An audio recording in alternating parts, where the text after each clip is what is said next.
Ο Σπύρος Παναγιώτης είναι από τους τελευταίους Έλληνες που απέμειναν στα χωριά της Δρόπολης της επαρχίας Αργυροκάστρου. Με άλλα λόγια, από τους τελευταίους Έλληνες που απέμειναν στην Βόρειο Ήπειρο. Δεν έχουμε με ποιον να ανταμώσουμε, με ποιον να αλλάξουμε μια κουβέντα. Μην είμαστε μακριά ο ένας με τον άλλον. Είναι πολύ λιγοστός ο κόσμος. Ο αφελληνισμός της Βορείου Ηπείρου είναι σήμερα μια πραγματικότητα. Ελληνικά χωριά ερημώνουν, σχολεία και εκκλησίες καταραίουν. Οι βορειοϊπειρώτες εγκαταλείπουν τον τόπο τους. Το πληθυσμιακό και εθνικό κενό έρχονται να το καλύψουν Αλβανοί.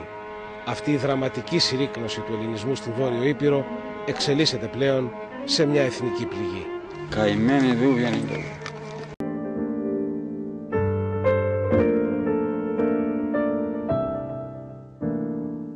Ελληνικό σχολείο στην Βόρειο Ήπειρο, χωριό Γλίνα.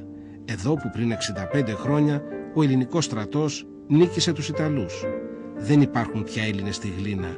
Το σχολείο κλειστό και εγκατελειμμένο. Η ελληνική ιστορία σβήνει